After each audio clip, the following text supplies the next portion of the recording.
네, 글로벌 외신센터입니다. 말씀 주신 세 가지 내용들 위주로 오늘도 김민아 캐스터와 함께 체크해 보겠습니다. 어서 오세요. 안녕하세요. 네, 최근에 국제유가 움직임이 좀 특이한 것 같아요. 그래도 110달러 선을 상단으로 느끼고 그 위로는 좀 올라오지 않고 있는 모습인데 일단 국제유가에 대한 또다시 상승 전망이 좀 나왔다고요? 네, 그렇습니다. 이제 좀 진정되나 싶었는데 JP 모건 쪽에서는 다시 한번 전망치를 좀 안 좋게 내놨는데요. 바로 기사 내용 통해서 보겠습니다. 블룸버그 통신 보도 내용이고요. JP Morgan sees stratospheric $380 oil on worst case Russian cut. 네, 이번에 JP 모건 쪽에서 어떻게 전망치를 내놨는지 바로 확인해 볼게요. 러시아가 원유 생산을 줄이는 경우 부작용으로 국제 유가가 현재 3배 이상까지 치솟을 수 있다고 JP모건은 밝혔습니다. 최악의 경우에는 배럴당 380달러까지 오를 수 있다고 전망했는데요.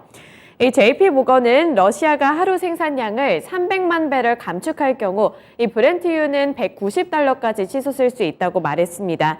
최근 브렌트유는 110달러 수준에서 거래가 되고 있는데 이와 비교했을 때 큰 폭으로 치솟는다는 전망치를 내놓은 겁니다. 또 최악의 경우에는 러시아가 하루 500만 배럴을 감축할 경우에는 국제 유가가 380달러까지 오를 수 있다고 지적을 한 건데요. JP모건은 특히 이 시나리오를 설명을 하면서 유가가 성층권까지 치솟을 수 있다 이렇게 표현을 하기도 했습니다. 그 배경에는 유가 상한제가 기반이 되어 있는데요. 미국을 중심으로 한 서방의 유가 상한제 압박감을 이 러시아 쪽에서 다시 한번 보복 움직임에 나선 건데 이에 따라서 러시아가 작정을 한다면 국제 유가가 이런 식으로 타격을 많이 받을 수 있다고 예측을 하고 있습니다. 이 JP모건은 이를 설명하면서 러시아의 재정이 탄탄하기 때문에 하루 500만 배럴은 충분히 감축할 수 있다고 본다면서 이 경우에도 러시아의 경제는 별다른 손해를 보지 않겠지만 이 국제 유가에 휘청이게 되는 여러 가지 국가들이 좀 있을 것이라고 보고 있습니다. JP모건은 유가 상한제에 대해서 러시아의 보복 조치가 분명하고 또 발생 가능성이 높은 리스크라며 이를 위해서 좀 대비할 필요성이 있다고 강조했습니다. 결국에는 이제 전쟁 관련해서 유가가 좀 폭등하기 시작했었는데 끝 마무리도 러시아 측의 이런 행보가 어떻게 될지 좀 유가 향방이 달려 있는 것 같습니다. 아직까지는 최근에 좀 하락 전망이 많이 나왔던 것 같은데 이런 보도를 보니까 또 상승할 수 있다는 점 조금 우려스러운 부분들도 함께 좀 고려를 해보셔야 될 것 같습니다. 네, 두 번째 소식 넘어가 볼게요. 그리고 경기 지표들도 상당히 또 시장에 중요한 영향을 미치잖아요. 근데 이제 6월 제조업 지수가 좀 부진했다고요. 네, 그렇습니다. 마켓워치 보도 내용이고요. Manufacturing grew at slowest pace in 2 years. ISM finds another sign economy is slowing.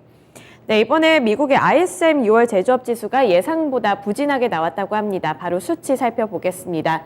우선 지금 살펴보시면 2022년 5월, 그러니까 한 달 전까지만 해도 56.1%를 기록하면서 그 전달에 비해서 소폭으로 증가하는 모습을 나타냈는데요. 하지만 6월 수치의 경우에는 53%를 기록하면서 이 그래프를 보시더라도 가파른 하락세를 나타낸 것을 확인해 볼 수 있겠습니다.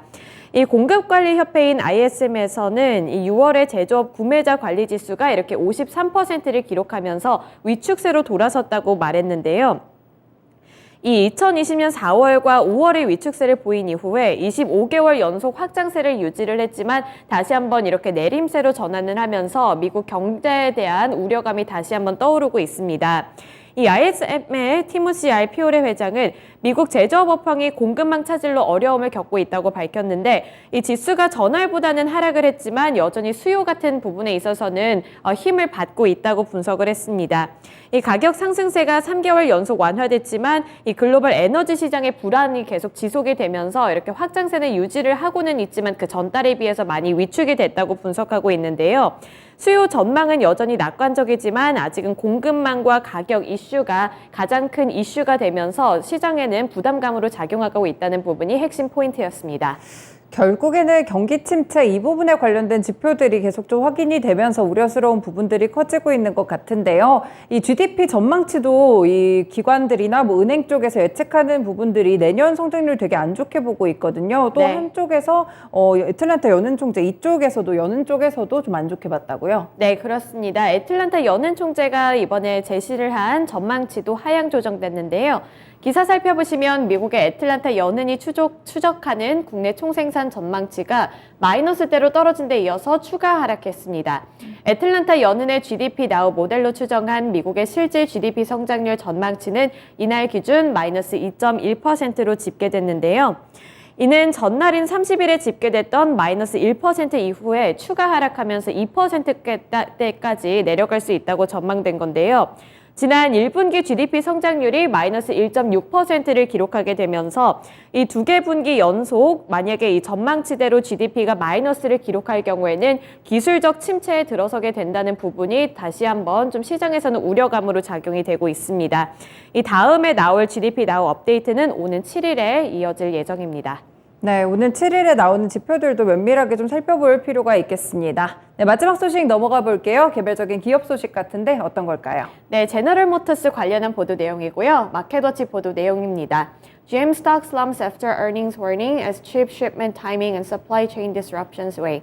네, 이번에 테슬라 쪽에서도 이 공급에 있어서 차질을 느낀다 이런 기사들을 보도를 했는데 이번에는 GM 쪽에서도 좀 비슷한 내용의 보도 내용이었습니다. 기사 살펴보시면 미국 자동차 업체 제너럴 모터스가 2분기에도 공급망 문제로 실적이 타격을 입을 수 있다고 말했습니다. 다만 올해 가이던스는 유지를 하면서 시장에서 그 예상했던 것보다는 그 주가의 흐름이 괜찮았는데요. 우선 2분기의 자동차 판매량이 그 전분기에 대비해서 15%가량 하락할 것이라는 전망이 우세하고 있는 상황인데 여기서 제너럴 모터스 같은 경우에도 공급망 이슈가 다시 한번 문제로 불거지게 되면서 타격을 입을 수 있다는 분석이 나오게 됐습니다. 이 현지 시간 1일 기준 CNBC에 따르면 제너럴 모터스의 2분기 순이익이 16억에서 19억 달러에 이를 것으로 전망하고 있는데요. 이 세전 조정 순이익은 23억에서 26억 달러로 전망을 했습니다. 하지만 2분기 가이던스는 특별하게 이렇게 제공을 하지 않았는데 이 가이던스 부분에서는 이 특별한 가시적인 좀 움직임이 없었기 때문에 이 주가 하락에 어느 정도 하단이 지지됐다고 볼 수 있겠는데요. 이 제너럴 모터스는 이날 미국의 2분기 자동차 판매량이 지난해 같은 기간보다 15%가량 줄어들 것으로 집계가 됐다고 말을 했고 이 공급망 문제가 계속해서 실적에 타격을 주고 있음을 시사한다고 분석했습니다. 이 자동차 부문 애널리스트들은 올해 2분기 미국의 자동차 판매량이 350만 대가량으로 지난해 같은 기간보다 19에서 21%가량 줄어들 것으로 본 가운데 제너럴 모터스도 이에 타격을 받을 것이라는 분석 내용이었습니다.